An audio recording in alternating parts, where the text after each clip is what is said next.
বাংলাদেশে প্রতিদিন ঘটে যাওয়া গুরুত্বপূর্ণ ঘটনা ও নানা তথ্য নিয়ে আলোচনা এবং বিশ্লেষণে TVN24 নিউজ নেটওয়ার্কের নিয়মিত আয়োজন আলোচনায় বাংলাদেশ অনুষ্ঠানে দর্শক আপনাদের স্বাগত জানাচ্ছি। আমি আশফাক আহমেদ।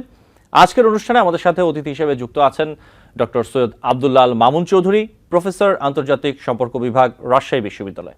এবং আমাদের সাথে আরও যুক্ত আছেন সিনিয়র সাংবাদিক বোরহানুল হক সম্রাট। আপনাদের দুজনকেই স্বাগত জানাচ্ছি আলোচনায় বাংলাদেশ অনুষ্ঠানে।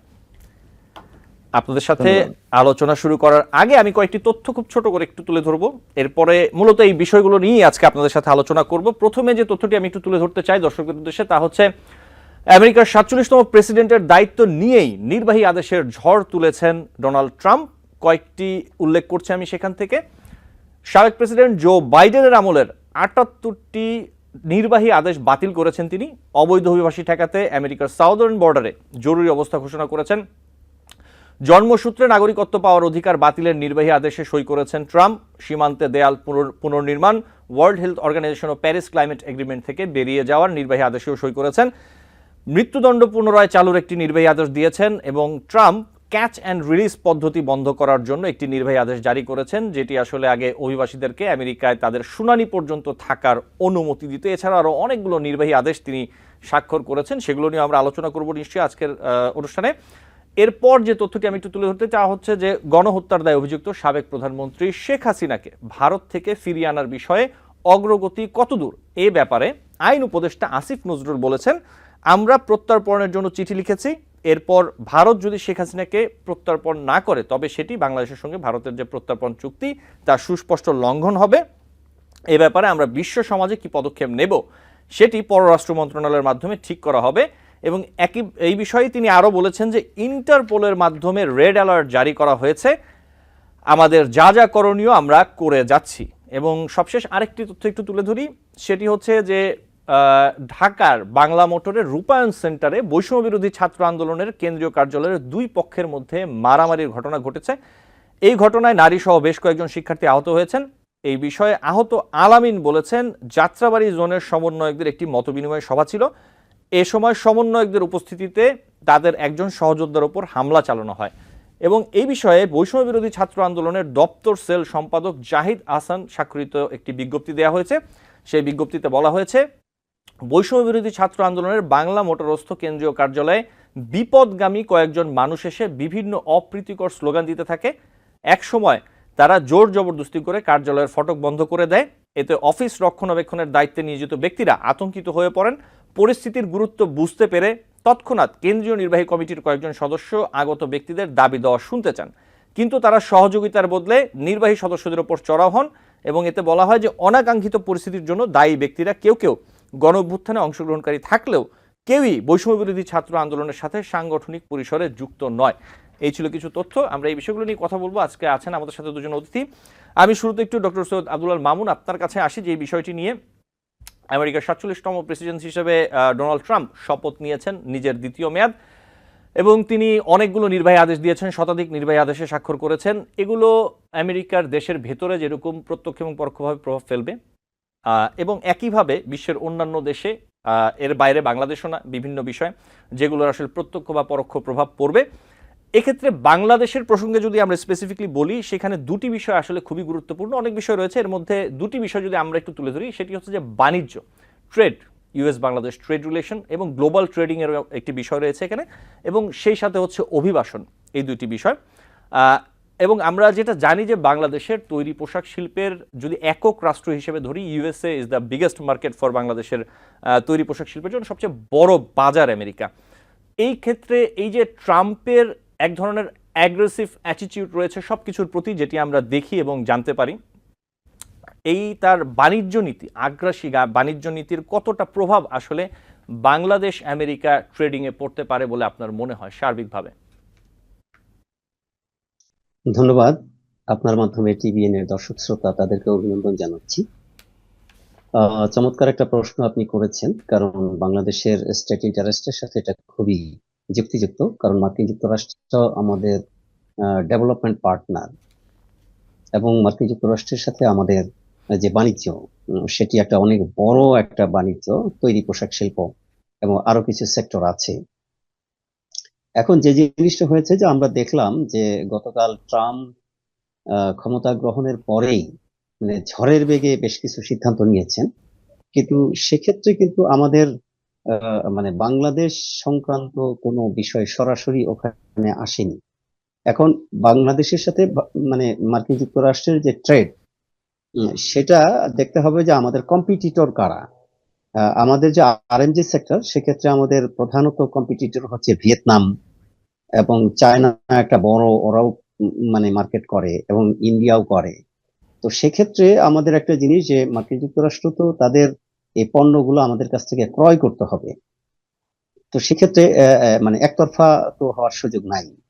দ্বিতীয়ত কথা হলো যে আমরা আসলে মার্কিন যুক্তরাষ্ট্রের কাছে দীর্ঘদিন যাবত যে জিএসপি সুবিধাটা ফেরত পাওয়ার জন্য কথা বলছি, তো সেই জিএসপি সুবিধাটা আমরা ফেরত পাবো কিনা, সেটা একটা প্রসঙ্গ। এবং জিএসপি সুবিধা ফেরত পাওয়া না পাওয়ার সাথে বাংলাদেশ যে ইতিমধ্যেই একটা মিডিল ইনকাম কান্ট্রিতে রূপান্তরিত হতে যাচ্ছে, সেইটার সাথে অনেকগুলো প্রটোকল জড়িত।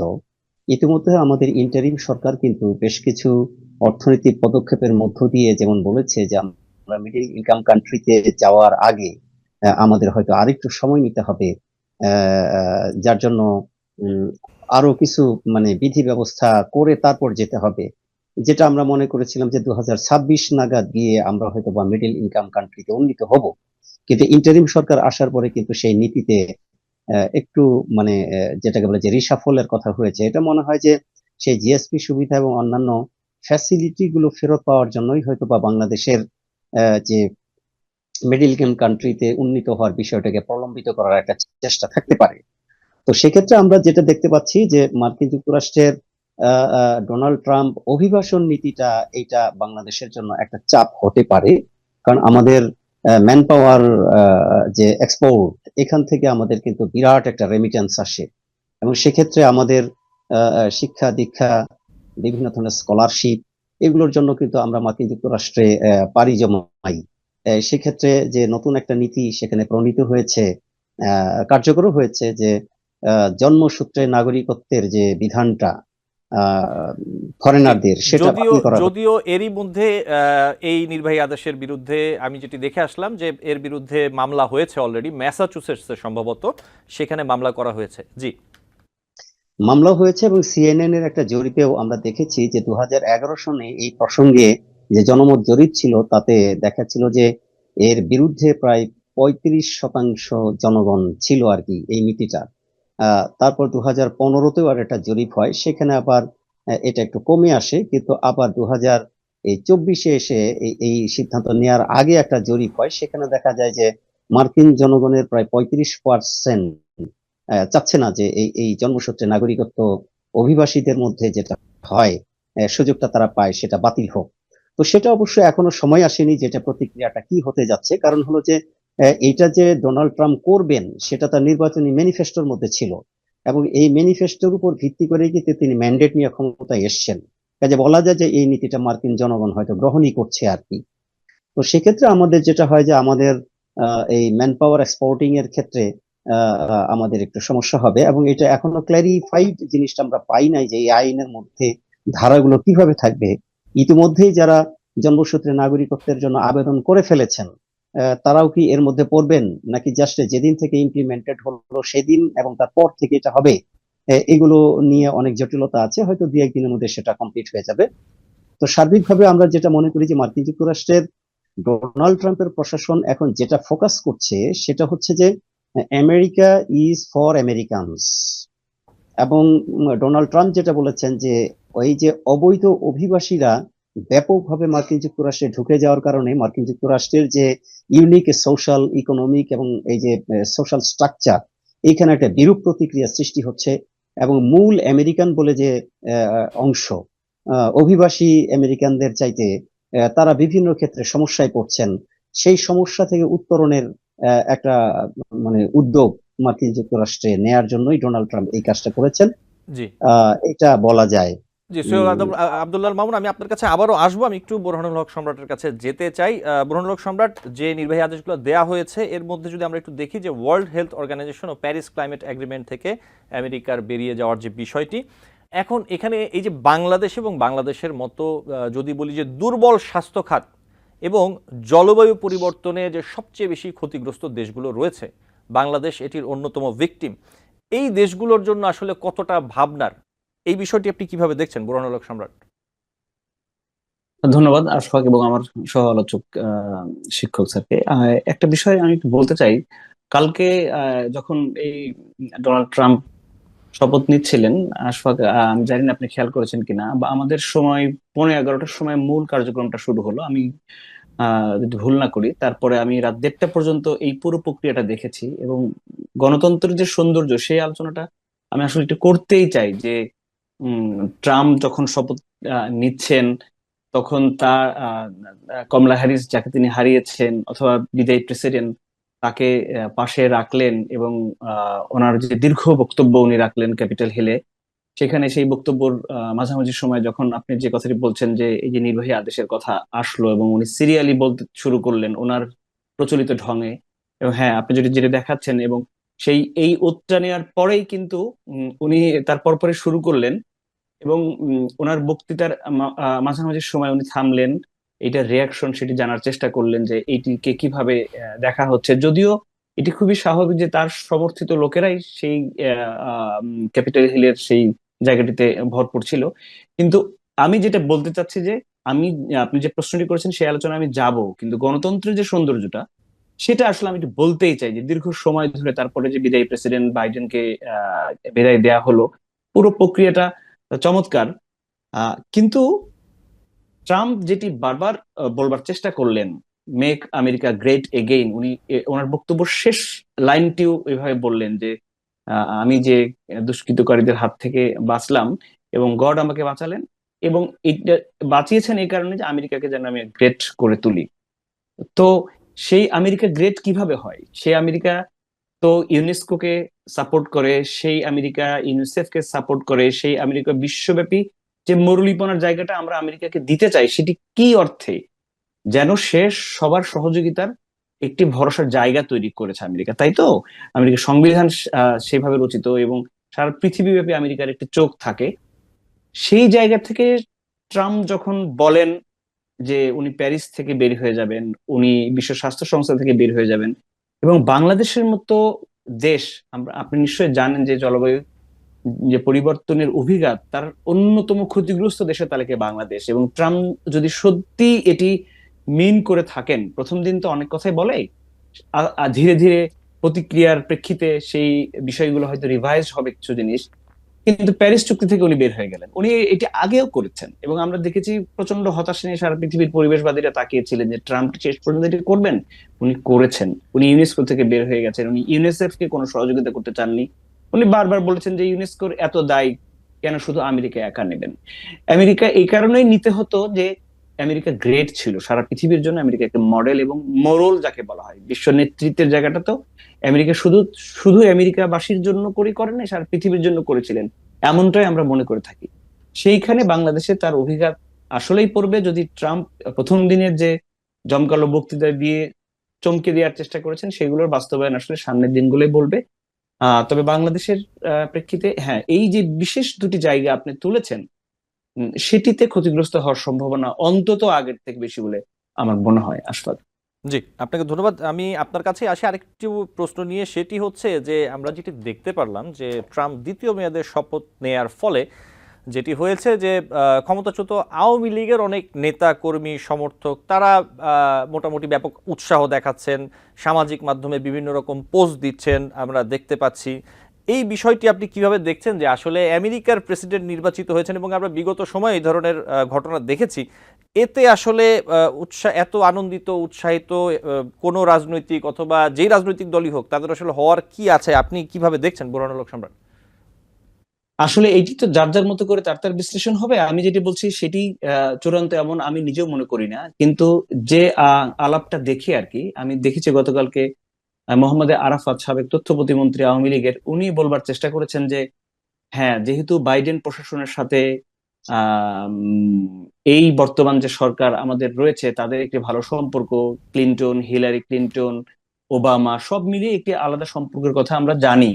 সেই জায়গাটিতে যখন ট্রাম্প আসেন, তখন যারা আওয়ামী লীগ 15 বছর শাসন করছে দেশটাকে, তারা যখন আর থাকতে পারেন না, তারা কোথাও না কোথাও একটা ভরসার জায়গা নিজেরা নিজেরা তৈরি করেন। যেভাবে আমরা দেখেছি গত 15 বছরে যখন বিএনপি ক্ষমতার বাইরে ছিল, বিদেশিদের সাথে যখন কথা হতো, এক ধরনের ভরসার জায়গা তাদের নেতাকর্মীরা পেতেন এবং নিজেদের মধ্যে আলাপ করতেন। ঠিক সেই অবস্থাটাই কিন্তু আশফাক বদলে গেছে। এখন আওয়ামী লীগেরা তাদের মতো করে ভরসার জায়গা খোঁজার চেষ্টা করছেন যে এবার ট্রাম্প আসলে বুঝি এই হবে, ইন্ডিয়া এটা করবে। বাস্তবতা আসলে এত সহজ নয়। আমরা জানি আমেরিকার প্রেসিডেন্ট যিনি হন না কেন, আমেরিকার যে মূল পদ্ধতিগত জায়গায় যে নীতিমালার মধ্য দিয়ে আমেরিকা চলে, সেখানে বাংলাদেশের মতো এত ক্ষুদ্র একটি দেশের নীতি নির্ধারণী জায়গায় অনেক বড় ধরনের পরিবর্তন আসবে, এটি মোহাম্মদ আরাফাত নিজে বিশ্বাস করেন বলে আমার মনে হয় না, কিন্তু বলতে হয়, কারণ কর্মীদেরকে উদ্দীপ্ত করতে হয়। এটি এটি প্রচলিত। আমরা যখন দেখেছি যে ক্ষমতার পালাবদলের মধ্যে যখন দলগুলো এক ধরনের আস্থাহীনতার মধ্যে পড়ে অথবা আশার জায়গা তৈরি হয়, সেখানে আওয়ামী লীগের এখন এই খড়কুটোর মতো করে কোনো একজন ট্রাম্প, কোনো একজন অন্য দেশের কোন রাষ্ট্রপতির কোন একটি ভালো কথা যেটি বাংলাদেশের বর্তমান সরকারের বিপক্ষে যায়, সেটি তাদেরকে আশাবাদী করে তোলে। এটি আসলে আমাদের রাজনীতির গতিধারা। এই নিয়ে খুব বড় করে বলবার সময় এখনো এসেছে বলে আমি মনে করি না। জি, আপনাকে ধন্যবাদ। সৈয়দ আব্দুল আল মামুন, একই বিষয় আপনি বিষয়টি কিভাবে দেখছেন অথবা কি বলবেন? দেখুন, আমাদের যে বর্তমান যে ইন্টারিম গভর্নমেন্ট, তার যিনি মাননীয় প্রধান উপদেষ্টা, তিনি একজন নোবেল লরিয়েট এবং গ্লোবাল সিটিজেন তাকে বলা যায়, কারণ আন্তর্জাতিক পরিমণ্ডলে তার যে বিজনেস, তিনি প্রথমত একজন শিক্ষক ছিলেন, পরবর্তীতে তিনি একজন এনজিও কর্মী হিসেবে পুরো পৃথিবীতে তার যে সামাজিক ব্যবসা বলে তত্ত্বটা তিনি দিয়েছেন, সেইটা কিন্তু মার্কিন যুক্তরাষ্ট্রের যে ক্লিনটন প্রশাসন থেকে শুরু করে বাইডেন প্রশাসন, তারা কিন্তু ওই নীতিটা গ্রহণ করেছে, এবং যার জন্য ক্লিনটন ফাউন্ডেশনের সাথেও খুব গভীরভাবে ব্যবসায়িক বা অন্য বিষয়ে আমাদের প্রধান উপদেষ্টা জড়িত। সেজন্য সাধারণত মনে করা হয় যে যেহেতু মার্কিন যুক্তরাষ্ট্রে বর্তমানে ডেমোক্রেট এবং রিপাবলিকানদের মধ্যে যতই গণতন্ত্রের সৌন্দর্যের কথা বলি, কিন্তু প্রচন্ড হাড্ডাহাড্ডি একটা লড়াইয়ের মতো অবস্থা, এবং অনেকে মনে করছেন যে ডোনাল্ড ট্রাম্প এখন একজন রিভেঞ্জ প্রেসিডেন্টের মতো আচরণ করছেন। আপনি দেখেন যে নির্বাচনী যখন চলছিল তখন ডোনাল্ড ট্রাম্পকে হত্যা করার চেষ্টা করা হয়েছিল, তিনি গুলিবিদ্ধ হয়েছেন, এবং তাকে বিভিন্ন রকম জেল জরিমানা করার চেষ্টা করা হয়েছিল, মামলা দেওয়া হয়েছিল, যেগুলো মার্কিন যুক্তরাষ্ট্রের ইতিহাসে এক্স প্রেসিডেন্টদের ক্ষেত্রে সাধারণত ঘটে না।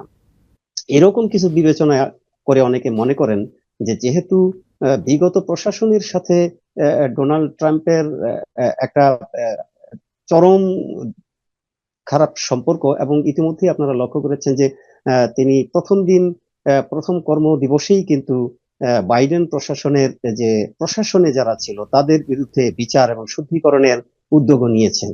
কাজেই এইগুলো থেকে অনেকে মনে করেন যে বর্তমানে যেহেতু যে ইন্টারিম গভর্নমেন্ট আছে, সেই গভর্নমেন্টটা মনে করা হয় যেহেতু বিগত বাইডেন প্রশাসনের এক ধরনের সমর্থন ছিল তাদের ক্ষমতায় আসার জন্য, ফলে ট্রাম্প হয়তো এটাকে অল্টার করতে পারেন। সেক্ষেত্রে আরেকটা গুরুত্বপূর্ণ বিষয় হলো, আপনারা লক্ষ্য করেন যে বর্তমানে বাংলাদেশের সাথে ভারতের সরকারি পর্যায়ে যে একটা টানাপোড়েন চলছে, সৈয়দ আব্দুল আল যেটা আমরা মামুন, আমি একটু থামাই আপনাকে, আমাকে একটি বিরতি নিতে হবে। আপনি ঠিক যেই বিষয়টিতে কথা বলছেন এই বিষয়ে আমরা কথা বলবো বিরতি থেকে ফিরে, এবং বুরহানুল হক সম্রাট আপনিও থাকবেন আমাদের সাথে। দর্শক, আলোচনায় বাংলাদেশ অনুষ্ঠানে নিচ্ছি ছোট্ট একটি বিরতি, সাথেই থাকবেন। টিবিএন 24 টেলিভিশন দেখতে আজই কল করুন 7187776556। লগ ইন করুন www.totalcablebd.com। দর্শক, আলোচনায় বাংলাদেশ অনুষ্ঠানে আপনাদের আবারও স্বাগত জানাচ্ছি। আমাদের সাথে আছেন দুজন অতিথি। আমি সরাসরি প্রশ্নে চলে যাব। আমি একটু বিরতির পর বুরহানুল হক সরকার আপনার কাছে আসতে চাই, এরপর আমি সৈয়দ আব্দুল আল মামুন আপনার কাছে আবার একই বিষয় নিয়ে আসবো। আপনি যেমনটা বলছিলেন আব্দুল আল মামুন, আপনার কথার সূত্র ধরে আমি একটু বুরহানুল হক সম্রাটের কাছে যাই। যেই বিষয়টি যে আমরা যেটি দেখলাম যে ট্রাম্পকে শুভকামনা জানিয়েছেন অন্তর্বর্তী সরকারের প্রধান উপদেষ্টা ডক্টর মোহাম্মদ ইউনূস। প্রধান উপদেষ্টার প্রেস সচিব বলেছিলেন যে রিপাবলিকান ও ডেমোক্রেট দুই পার্টির সিনিয়র নেতাদের সঙ্গে ডক্টর মোহাম্মদ ইউনূসের সুসম্পর্ক রয়েছে, ভালো সম্পর্ক, বন্ধু থাকায় দুই দেশের সম্পর্কে, বাংলাদেশ আমেরিকার সম্পর্কে কোনো প্রভাব পড়বে না। এখন আমরা যদি একটু দেখি পূর্ব ইতিহাসটা, কিছু তথ্য অ্যাসোসিয়েট প্রেস এটা 2016 সালে একটি রিপোর্ট করেছিল, সেখানে যে হিলারি ক্লিন্টন স্টেট সেক্রেটারি যখন ছিলেন তখন ক্লিন্টন ফাউন্ডেশন অনুদান দিয়েছিলেন নোবেলজয়ী মোহাম্মদ ইউনূস, এবং ডক্টর ইউনূস অতীতে ডোনাল্ড ট্রাম্পের সমালোচনা করেছেন 2016 সালে, তখন ট্রাম্প যখন প্রেসিডেন্ট হন, নির্বাচিত হন, এবং বলেছিলেন যে তাদের রাজনৈতিক আদর্শ বা মতাদর্শের জায়গা ভিন্ন, এটি তিনি বিবিসিকে বলেছিলেন। এরপর যদি দেখি, ফ্রান্সের HEC প্যারিস নামের একটি বিশ্ববিদ্যালয়ে 2016 সালে বক্তব্য রাখার সময় ডক্টর ইউনূস ট্রাম্পের জয়কে, 2016 সালের বিজয়কে সূর্যগ্রহণ বা অন্ধকার সময় হিসেবে বর্ণনা করেছেন বলে হেকের ওয়েবসাইটে উল্লেখ করা হয়। এরকম নানান বিষয় রয়েছে। এখন এই বিষয়গুলো আসলে তুলে ধরার উদ্দেশ্য এই যে বাংলাদেশ বর্তমানে একটি অন্তর্বর্তীকালীন সরকার পরিচালনা করছে, কোনো নির্বাচিত সরকার নেই, এবং আমাদের যে প্রধান উপদেষ্টা, আমরা যদি দেখি যে ট্রাম্প যেমনটা আব্দুল্লাহ মামুন বলছিলেন যে হয়তো উনি রিভেঞ্জফুল হতে পারেন অনেক ক্ষেত্রে, এটা হতে পারে দেশের অভ্যন্তরীণ বিষয়ে, হতে পারে এক্সটার্নাল অ্যাফেয়ার্সে, সেটা হতে পারেন, উই ডোন্ট নো। এখন বিষয়টা হচ্ছে এই বিষয়গুলো কি আসলে, এই ব্যক্তিগত বিষয়গুলো কি কোনোভাবে প্রভাব ফেলতে পারে দুই দেশের সম্পর্কে? কারণ দিন শেষে তো দুইজন ব্যক্তি অথবা ব্যক্তিরাই তো রাষ্ট্রটা পরিচালনা করছেন। এই বিষয়টি আপনি কিভাবে দেখছেন বুরহানুল হক সম্রাট? আমি বলি, প্রধান উপদেষ্টার প্রেস উইং থেকে যেটি বলা হয়েছে সেটি আমি শুনেছি, কিন্তু বাস্তবতা আরেকটি। আপনি যে রিসার্চটা করেছেন এটা ভালো লাগলো। বাস্তবতা অন্য জায়গায় আরেকটি। সেটি হচ্ছে যে নুরুল কবির, সম্পাদক নুরুল কবির নিউজের, উনি ডক্টর ইউনূসকে কিন্তু এই প্রশ্নটি করেছিলেন, হ্যাঁ, যে আপনাদের সাথে সরকারের পার্থক্যটা বা সম্পর্কটা কেমন হবে। এমনকি আমরা শুনতে পাচ্ছি যে ট্রাম্প প্রশাসনে ভারতীয় বংশোদ্ভূত কিছু ব্যক্তিবর্গ আসতে পারেন, সেক্ষেত্রে ভারতের সাথে আমাদের যে সম্পর্কটা তৈরি হয়েছে তার কোনো অভিঘাত এখানে পড়বে কিনা। উনি কিন্তু সংক্ষেপে কথাটি বলেছেন যে হ্যাঁ, পড়ছে তো, পড়বে তো, পরে তো। ব্যক্তিগত সম্পর্কটা আসলে শেষ পর্যন্ত চূড়ান্ত হয়ে ওঠে। এটি আমরা যেটি অধ্যাপক আব্দুল্লাহ মামুন বলছিলেন যে ট্রাম্পকে নিয়ে যেটি করা হয়েছে তার দেশেই, এবং একমাত্র প্রেসিডেন্ট হিসেবে তিনি জেলে গেছেন, যদিও থাকেননি প্রতীকী অর্থে, সেখানে একটা ছবি তুলে উনি ফিরে এসেছেন। ব্যক্তিগত সম্পর্কের অভিঘাত এখানে পড়বে, এবং ডক্টর ইউনূস সংক্ষেপে জবাব দিয়েছেন যে হ্যাঁ, আমি মনে করি যে এটি এটি হয়েছে তো, এবং ভারতীয় বংশোদ্ভূত যারা আছে তারা 2-1 তো কিছু হয়তো আকার ইঙ্গিতে বলবার চেষ্টা করেছেন।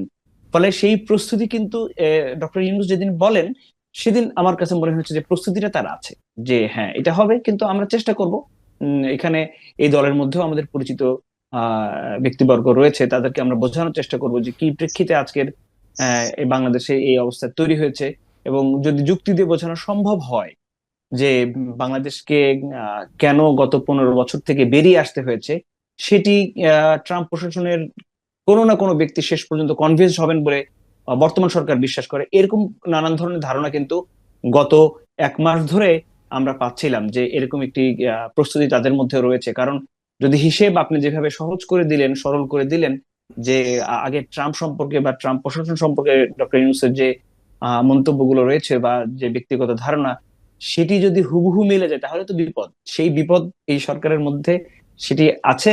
আমি মনে করি তারা সেটি মনে করেন, এবং তারা তাদের লবিংটা সেভাবে প্রস্তুত করছেন। ডক্টর ইউনূসের কথা, সর্বশেষ যে ইন্টারভিউ, সেটি যদি আমি আমার আলোচনার নিরিখে রাখি আর কি। জি, বুরহানুল হক সম্রাট, আপনাকে ধন্যবাদ। সৈয়দ আব্দুল্লাহ মামুন, আমি আপনার সাথে একটু আসি, একই বিষয়ে একটু যোগ করি আমি। অনেকেই বলছেন, আমরা যেটা দেখতে পাচ্ছি, যে ট্রাম্প প্রশাসনের সঙ্গে ভারত ও চায়নার সম্পর্ক আসলে কেমন হবে তার উপরে অনেক কিছু নির্ভর করছে, যে বাংলাদেশের হিসাব নিকাশটা আসলে কি হবে। এই ব্যাপারটা আপনি কিভাবে দেখছেন সৈয়দ আব্দুল্লাহ মামুন?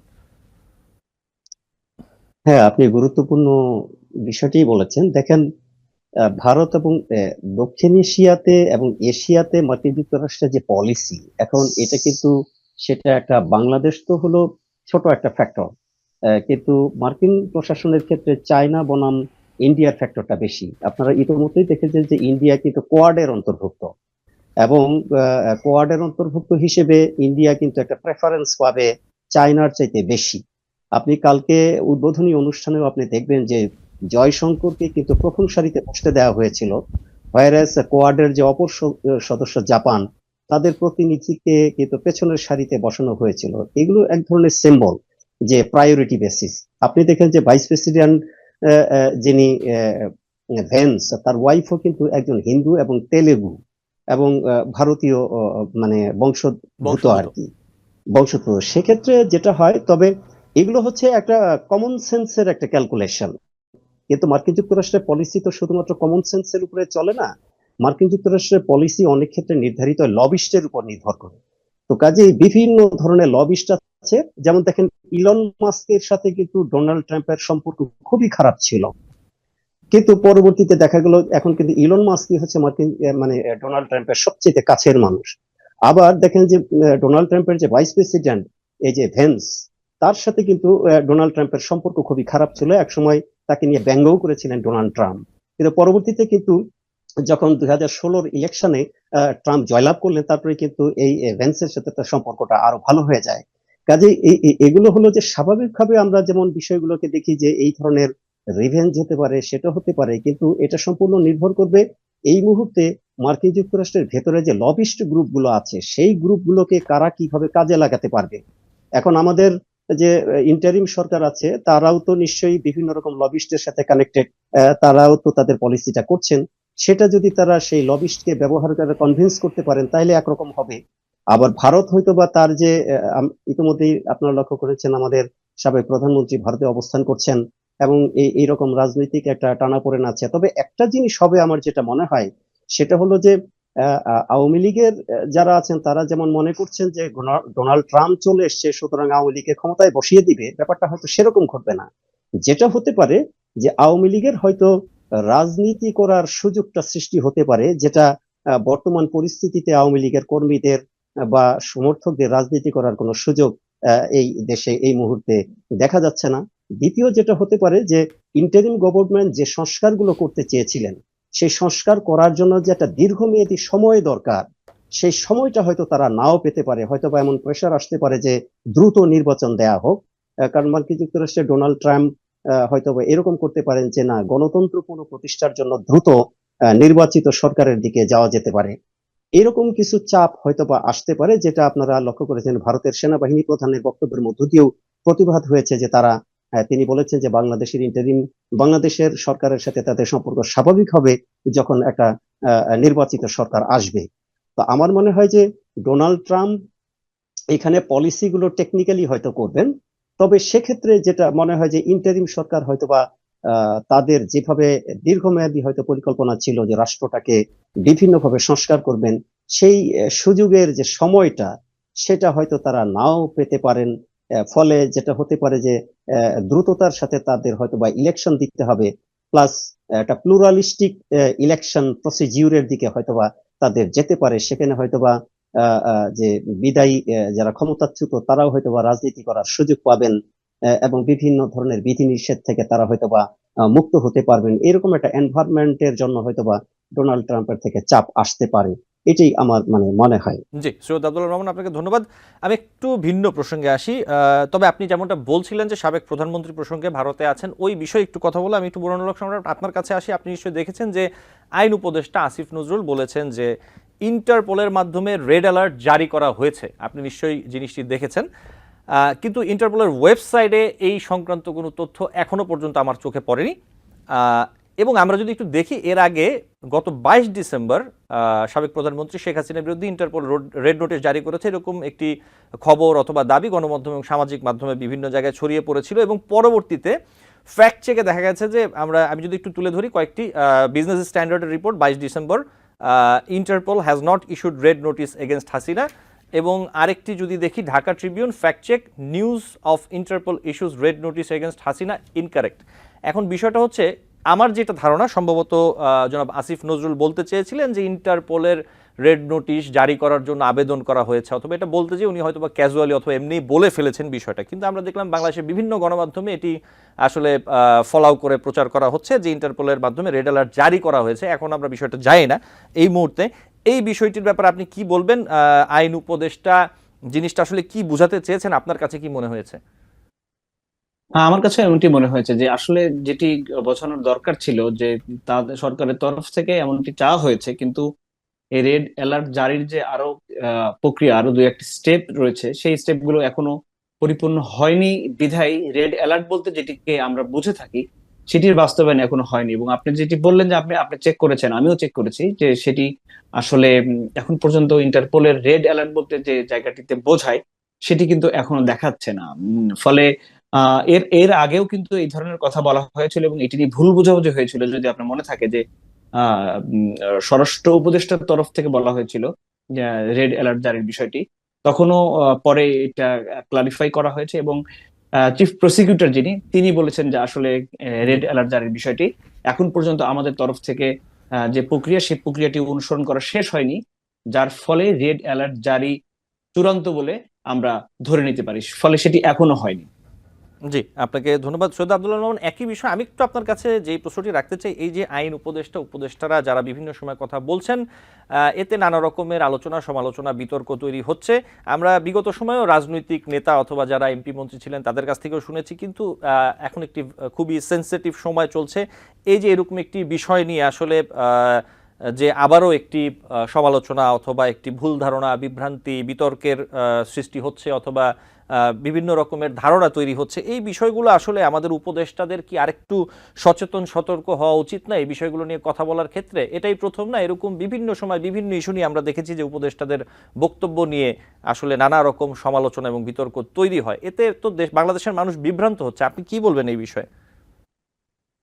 দেখুন, যে ইন্টারিম সরকারটা গঠিত হয়েছে, এরা কোনো বিশেষ রাজনৈতিক দলের না, বিভিন্ন ফিল্ড থেকে তাদেরকে চয়েস করে জড়ো করা হয়েছে। একটা টিম ওয়ার্কের কিন্তু একটা ব্যাপার থাকে। যখন একটা সরকার গঠিত হয়, তখন যদি একটা বিশেষ রাজনৈতিক দল থেকে হয় অথবা একটা কোয়ালিশন থেকে হয়, তখন কিন্তু তাদের মধ্যে একটা সমঝোতা হয় এবং সেইভাবে তাদের একটা টিম ওয়ার্কের মতো করে কাজ হয়।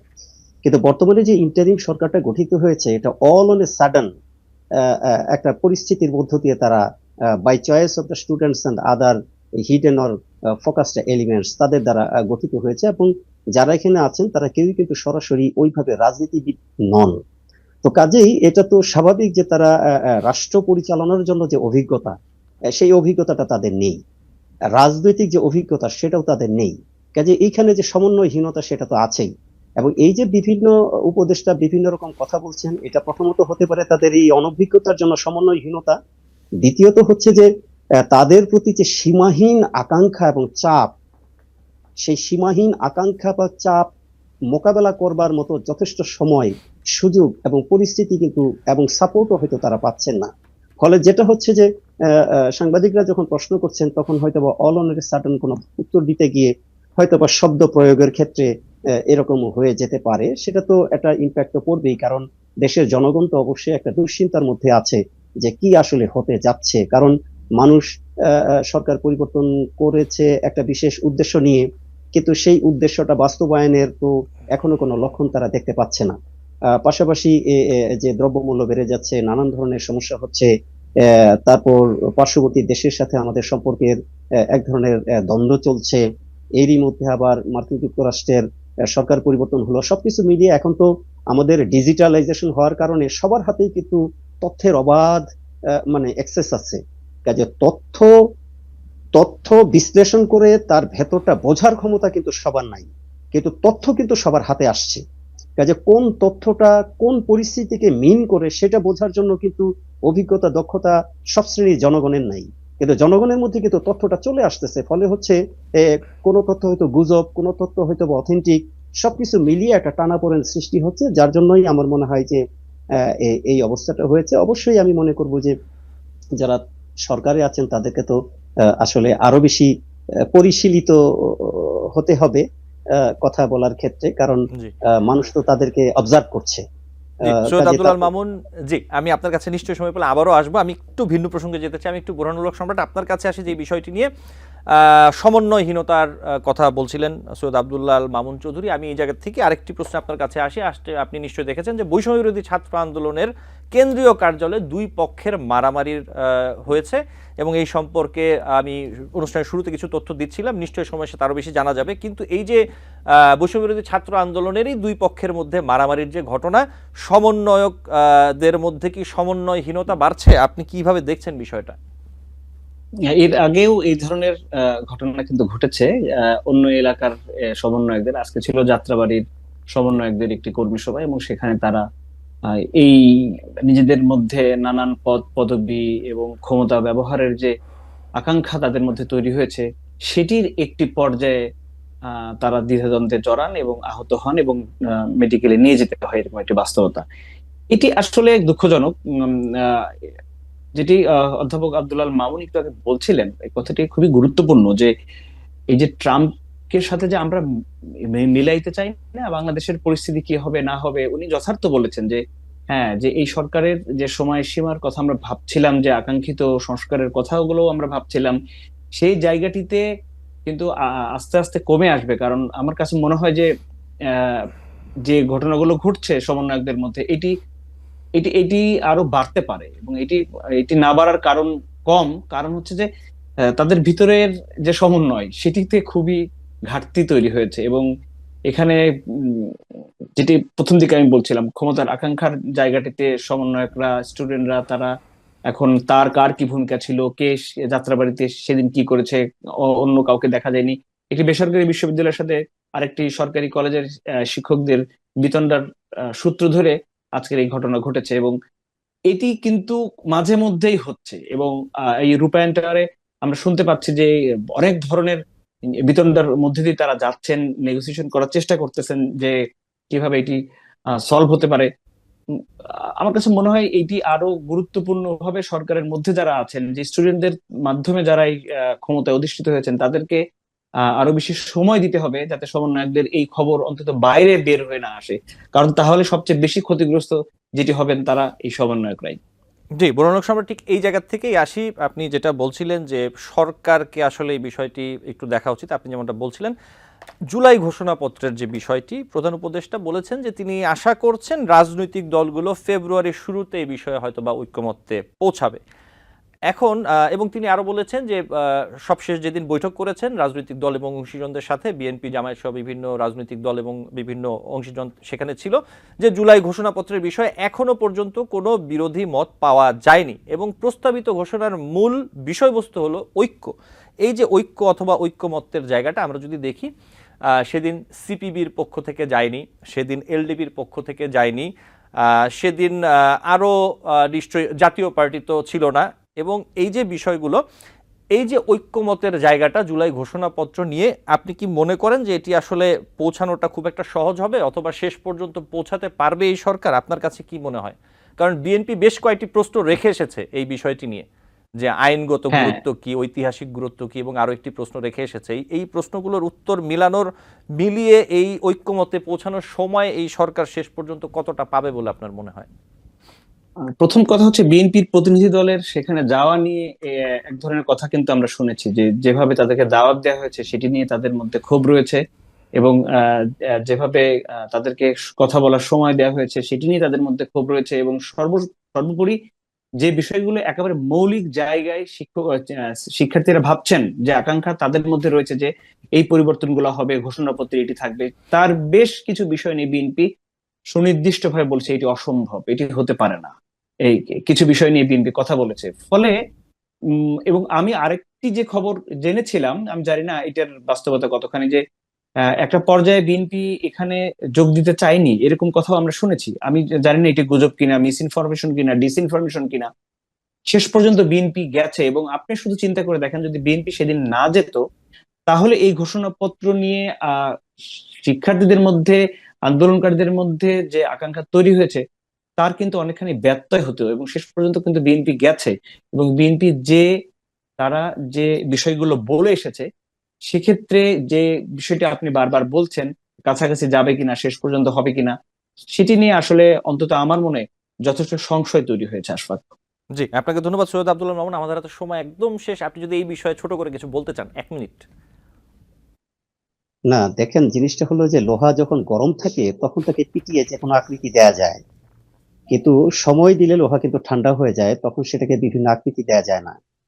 তো জুলাই প্রক্লেমেশনের যে ধারণাটা, সেটা যদি আহ দিতে হতো তাহলে 5ই আগস্টের সাথে সাথেই দেওয়া উচিত ছিল। কারণ হলো তখন সবার লক্ষ্য ছিল একটা, যে একটা সরকারকে পরিবর্তন করতে হবে এবং নতুন একটা রাষ্ট্র নির্মাণ করতে হবে। কিন্তু যতই সময় গিয়েছে, সেই আন্দোলনে অংশগ্রহণকারী যে স্টেক হোল্ডার যারা আছে, তারা কিন্তু যার যার আদর্শে, যার যার প্ল্যাটফর্মে আলাদা হয়ে গিয়েছেন।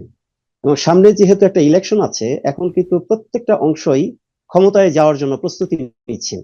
ফলে আপনি প্রক্লেমেশন কি হবে না হবে এগুলো হয়তো তাদের মাথায় অতটা গুরুত্ব না, যতটা না গুরুত্ব তার নিজের দলীয় আদর্শকে বাস্তবায়ন জি করার জন্য সৈয়দ আব্দুল আল মামুন, জনমত তার কাছে নিতে হবে। জি সৈয়দ তো আব্দুল এই মামুন, জন্য হয়তো আমার মনে হয় যে বিষয়টা এই টানাপোড়েনে পড়েছে আর জি কি। আমি দুঃখিত, আমাদের সময় একদম শেষ, অতিরিক্ত সময় আলোচনা করছি আমরা। নিশ্চয়ই অন্য কোনো দিন আপনার সাথে আবারও কথা হবে, আমাদের দর্শক আপনাদের মূল্যবান মতামত শুনতে পারবেন। বুরহানুল হক সম্রাট, আপনাকে আন্তরিকভাবে ধন্যবাদ জানাচ্ছি আজকে যুক্ত হওয়ার জন্য। ভালো থাকবেন আপনারা। দর্শক, আলোচনায় বাংলাদেশ অনুষ্ঠান আজ এই পর্যন্তই। পরবর্তী অনুষ্ঠান দেখার আমন্ত্রণ জানিয়ে বিদায় নিচ্ছি।